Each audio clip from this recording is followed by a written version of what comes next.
penya munyanza nemaranzi anogara munzvimbo dzakanaka mukati memoyo wangu mazadzwa nekujeka apo pana muponesi anojekesa kwese okupenya kwakanaka kupenyera mumoyo Jesu anobvise namo anopenya mumoyo dosiya kusua kwangu senguwa dzodzekare ndifukidze nekutenda undipe nikutenda kumusha wembiri uyo makandikadzirira moyo wangu unotenda emweya unovuma okupenya kwakanaka kupenyera mumoyo Jesu anobvise namo anopenya mumoyo monesi manditenga dawa wenyu narini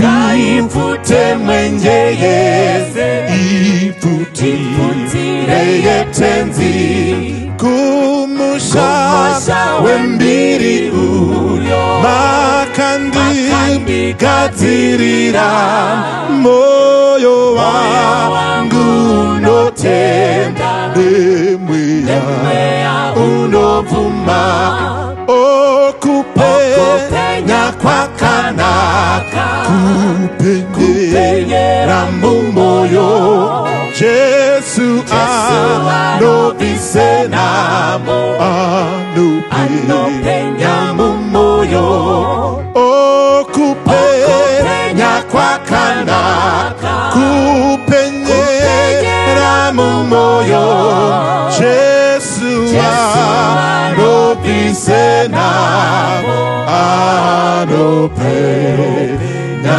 mumoyo.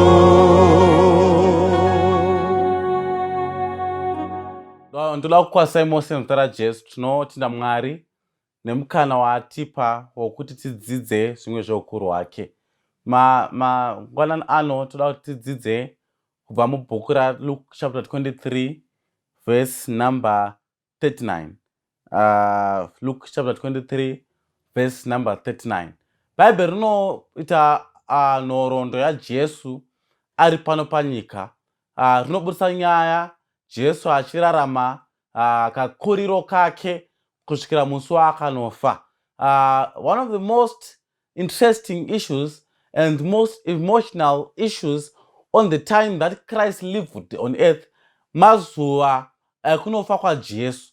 Mukadzidza Bhaibheri pana Luke chapter 22, roti Jesu akatorwa achinamata ari kuGetsemani.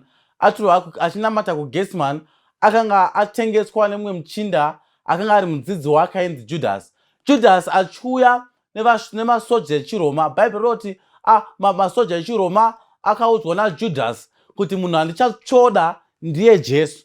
Mumwe munyori achinyora pfungwa anoti the reason why Judas had to kiss Christ is because Jesu akanga ari very meek zvakadaro zvekuti dai Judas dai vakangosvika vakatora munhu pavanhu vakanga vakamira muGetsemani, they could have carried and took a wrong person. Saka Bhaibheri roti because of Christ's humility, Judas akanokisa Jesu.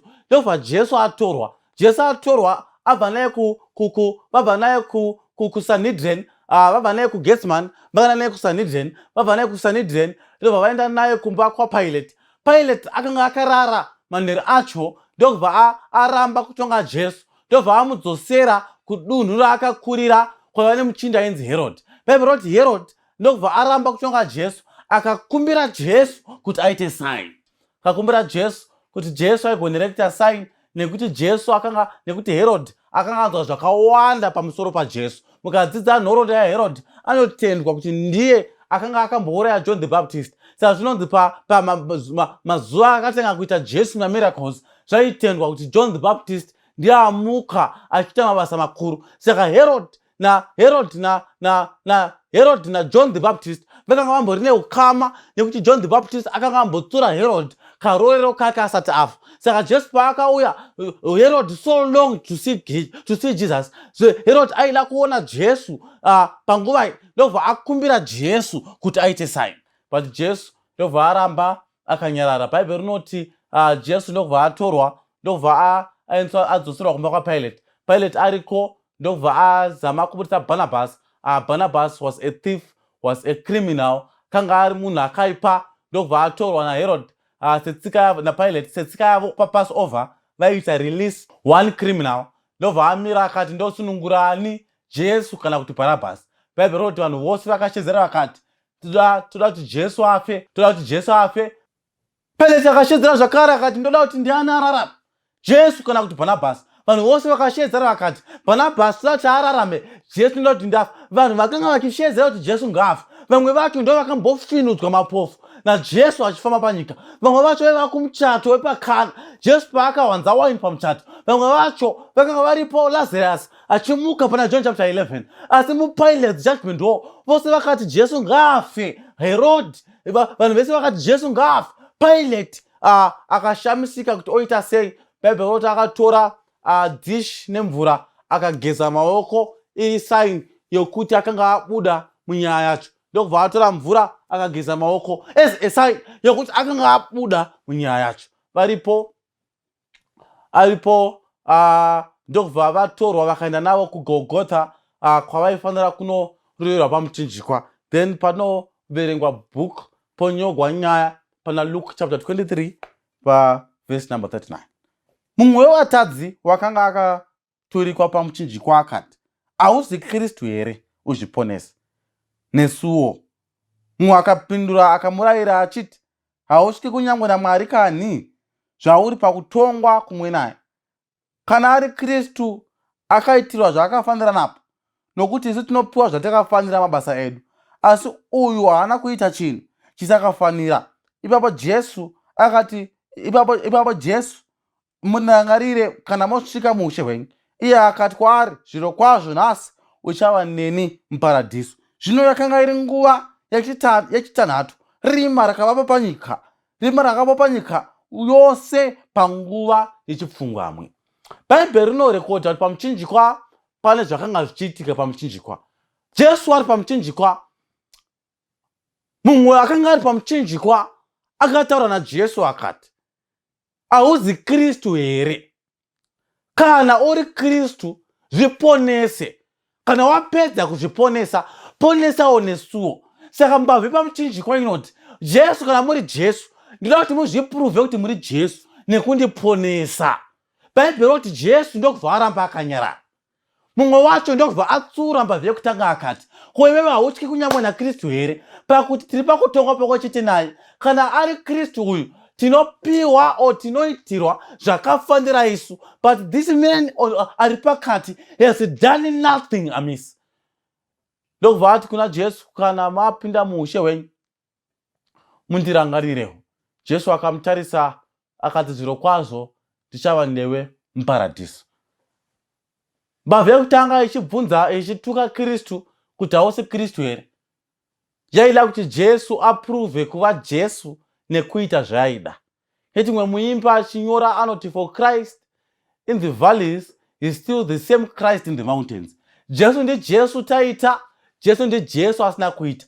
Jesu ndi Jesu kuchifiwa, Jesu ndi Jesu vanhu vaine utano. Christ will remain Christ in the times of need. Jesu ndi Jesu tinazvo. Jesu ndi Jesu wake hauchinjwi with our circumstances on earth dzinowira the humanity. Bhaibheri rinoti akaramba akanyarara akanyarara. Mumwe ndokubva atsura mbavhe yekutanga akati, hautyi Kristu here, nekuti tiri pakutongwa pamwe chete naye. Uyu muchinda uyu anoitirwa zvakafanira, anoitirwa zvisakafanira, asi isusu tinofanira kufa pamuchinjikwa nekuti takafanira kufa. Iye ndokubva ati kana Jesu mapinda muushe hwenyu ndirangarire. Jesu akamupindura akati zviro kwazvo ndinoti kwauri ndichava newe muparadhiso. Why Jesu ari kupindura mbavha yekutanga yechipiri? Why Jesu achipindura mbavha yechipiri Jesu asingapindure mbavha yekutanga? Jesu aibudisa fungo yokuti izvo minamato mizhinji inoita minamato mizhinji yakawandira kutiraramisa Jesu anogona kupindura, Jesu anogona kusatipindura, but minamato mizhinji inoita kuti tiponeseke. Christ is left without an option asi kutipindura. Kana ndikuudza vanhu vaMwari, patinonamata taparara nemhaka yechivi. When we pray taparara nechivi tichitsvaga kuponeswa. When we pray kuna Kristu tichitsvaga simba. When we pray kuna Kristu tichitsvaga kuti torarama sei zvekuti tirarame munyika ine chivi tisingatadzi. Christ is left without an option asi kutipindura. Asi minamato mizhinji yokuroorwa kwedu, minamato yokuti vana vedu vadzidze kuzvikoro zvakanaka, minamato yokuti tizovakawo dzimba kwakanaka, minamato yokuita mari nemotikari dzinodhura, Jesu unogona kutipindura, zvakare Jesu unogona kusatipindura.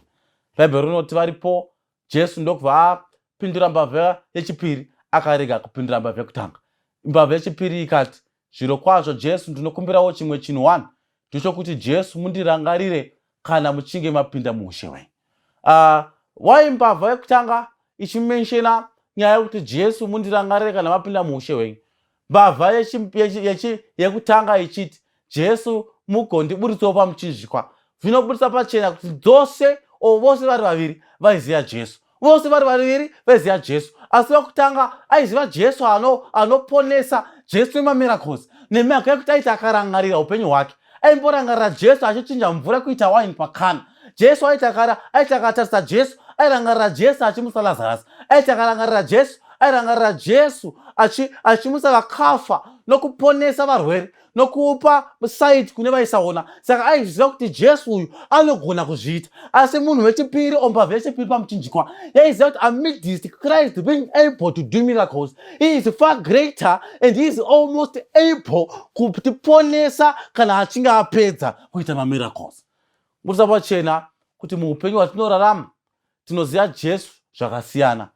Kune vanoziva Jesu yemamiracles, koita vanoziva Jesu anogona kutiponesa. Mubvunzo wangu atinawo masikati ano unoti unoziva which side of Christ do you know? Which side of Christ do you know? Vazhinji vari pano vanoziva Jesu anoita mamiracles, Jesu wemabasa, Jesu unoita zvakawanda, Jesu unotiraramisa panyika, Jesu unogona kutikomborera, Jesu unotipa varume navakadzi vakanaka, Jesu unotipa zvizhinji zvakanaka. Asi Jesu ari kuti kana achinge apedza kuita mamiracles panyika, when Christ is done on miracles, he is able also to save us. Saka ndasiva mbavha yechipiri ichiti Jesu chatinokumbira kuti mundirangarire kana muchinge mapinda muushe hwenyu. Iye akapindura akati zviro kwazvo ndichava newe muparadhiso. Why Jesu akapindura kuti zviro kwazvo ndichava newe muparadhiso? Ende why mbavha yekutanga Jesu achiipindura? Mbavha yekutanga yakahwisisa kuti Jesu haazi mutadzi asi iye ndiye mutadzi. Regai ndikuudzei masikati ano, the first way to repent and the first way to go in order for us to be saved is to identify that Christ has done nothing wrong, but we are sinners. We benefit more from Christ than what Christ do when he's benefiting from us. Saka Bhaibheri robusa pachena kuti akamukumbira kuti ndinoda kuva newe muparadhiso. Jesu akamupindura akati, nemhaka yekuti wadaro, zviro kwazvo iwewe ndichava newe muparadhiso. Mbavha yekutanga mbavha yechipiri ikafa ine assurance yatisina. Mbavha yechipiri ikafa ine assurance yatisina. Assurance yokuti kana Jesu achiuya kechipiri naiyo ichagona kuponeswa. Asi aita upenyu hwakawanda isina upenyu hwechikristu hwayakararama. Saka ndikurangaridza ichi chamwari, mbavha yekutanga mbavha haina kumbobvira yakachengeta sabata. Mbavha haina kumbobvira yakabvisa zvegumi nezvipo. In fact, you don't know, mbavha haina kumbobvira yakadzosera yakadyawo mapetis musi wesabata, haina kumboita one member one soul. Bavhai haina kumboita experience yemasabata, but yakagona kuidentifya, ikagona kurizina naKristu pamuchinjikwa, ikatofa yaponeseka. Yet it's not the number of years that we spend with Christ that make us to be saved, but it is our relationship that we build with him. Kandi kudzeva vanhu vaMwari, kune vakanditarisa vari pano vaine makore akawanda vachipinda chechi, but it will be in vain tikapedzesera tisingaponeswi. Why? Because God is concerned kapedzero kedu keupenyu zvanikatangiro. Mukati meshoko raMwari mune vanhu vakawanda vakatanga zvakanaka naKristu asi havana kugona kupedza zvakanaka naye. Asi Hebrews achinyora anoti tinofanira kuita nyaya idzi takatarisa kuna Jesu, looking upon Christ, the author and finisher of our faith. Pabve kutanga pavhai kapiwa assurance yekuti zviro kwazvo ndichava newe muparadhiso. Verily, verily, I will be with you in paradise. Bhaibheri rati Jesu achipedza kuita nyaya iyi, dima rakauya panyika. Jesu akademonstrata pfungwa yokuti he was also able to save humanity even from the 11th hour.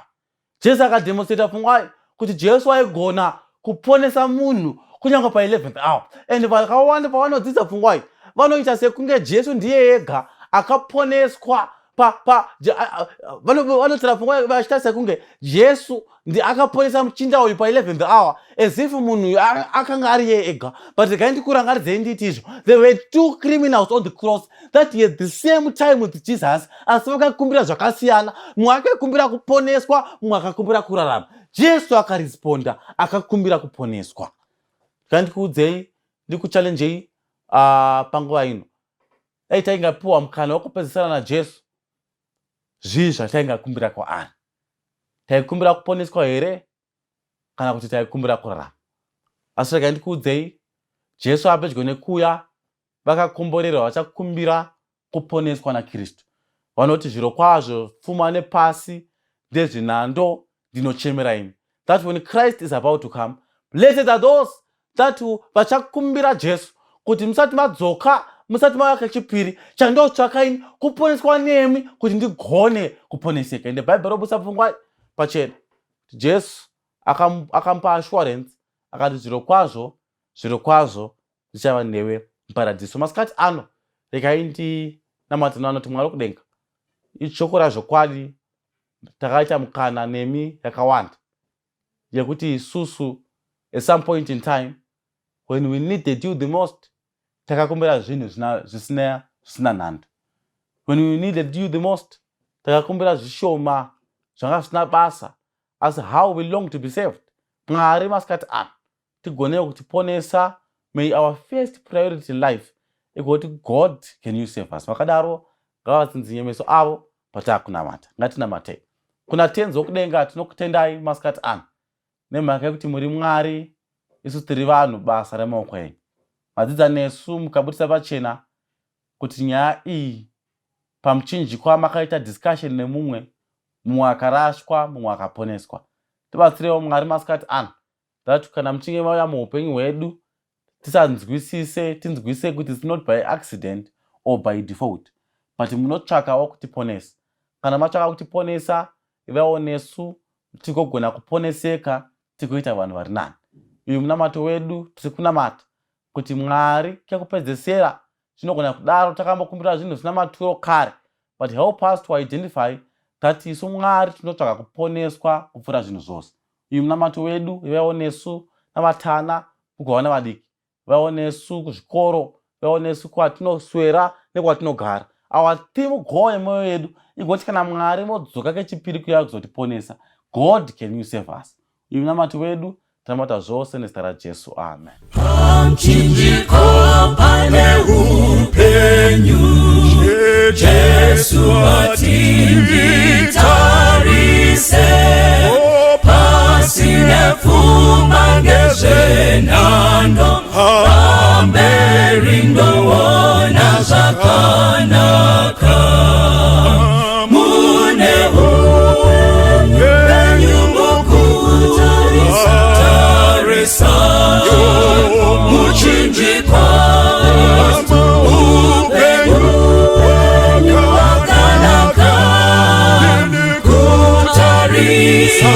Kalvari.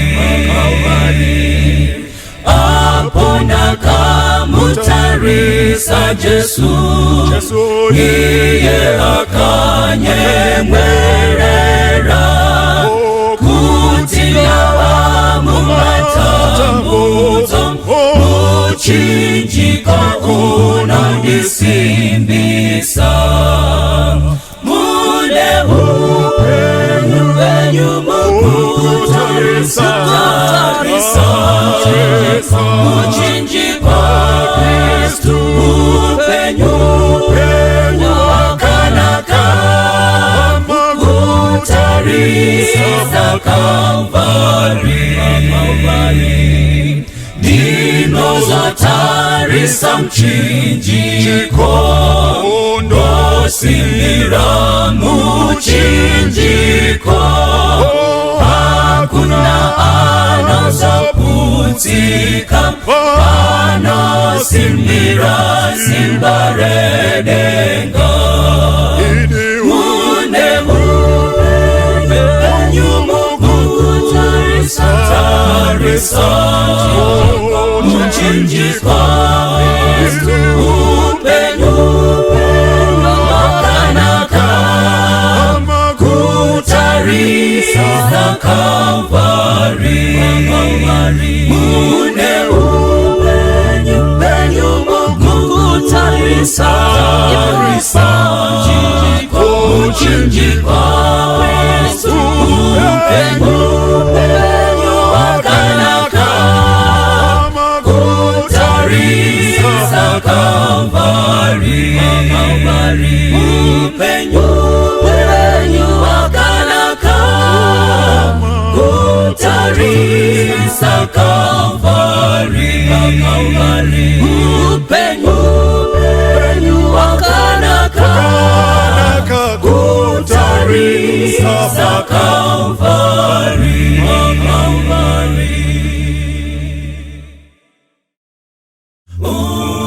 Ungatore akapasi nerufaro raro rwese asindire yangu Jesu anogara narini. Tsitsi dzake dzakadzama nerudo rorukuru rununu rwakakomba chidzidzo cheupenyu. Ungatore ako pasi undipe hangu Jesu anondinyaradza mweya naye ndinozoimba. Tsitsi dzake dzakadzama nerudo rorukuru rununu rwakakomba chidzidzo cheupenyu. Ungatore ako pasi undipe hangu Jesu ndione kufara kwake kondifadza munzira. Tsitsi dzake dzakadzama nerudo rorukuru rununu rwakakomba chidzidzo cheupenyu. Ungatore ako pasi undipe hangu Jesu ndinosimbira mchinjiko dakara ndimuone. Tsitsi dzake dzakadzama nerudo rorukuru rununu rwakakomba chidzidzo cheupenyu. Tsitsi dzake dzakadzama nerudo rorukuru rununu rwakakomba chidzidzo cheupenyu, rununuro rwakakomba chidzidzo cheupenyu, rununuro rwakakomba chidzidzo cheupenyu, rununuro rwakakomba chidzidzo cheupenyu.